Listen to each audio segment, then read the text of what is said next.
Sveiki, aš esu Gloria Guevara-Manso.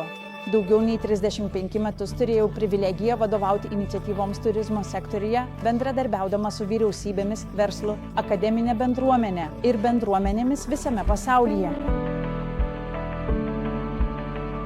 Šiandien stoviu prieš jūs, kaip kandidatė iš Meksikos. Įėjau į generalinio sekretoriaus postą. Turizmas su labai aiškia vizija, nauja era pasauliniam turizmui.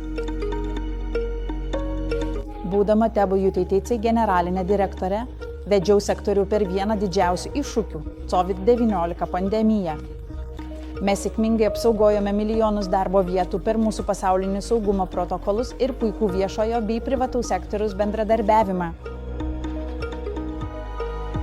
Būdama Meksikos turizmo sekretorė, dirbau su bendruomenėmis ir visų sektoriumi. Tad sukurtume ilgalaikio tvaraus vystymosi pagrindą. Pasiekėme rekordinį tarptautinių ir vietinių turistų skaičių. Mano vizija šiai naujai erai yra pagrįsta 4 pagrindiniais ramsčiais.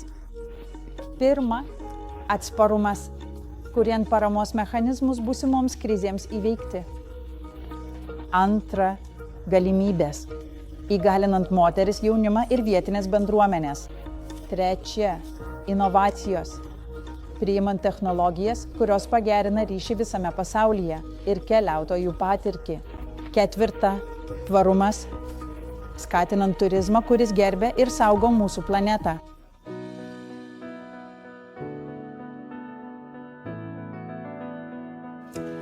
Esu įsipareigojusi įtraukiam ir bendradarbiaujančiam vadovavimui, kad maksimaliai išnaudotume turizmo potencialą ir galią kaip tvaraus vystymosi variklį.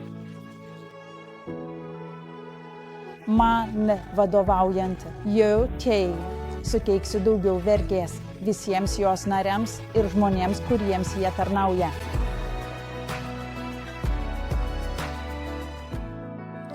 Kviečiu jūs prisijungti prie manęs šioje kelionėje link turizmo sektoriaus, kuris turi teigiamą poveikį visiems, dalijantis gerovę ir orientuotas į žmones. Kartu sukursime naują erą su galimybėmis visiems. Ačiū.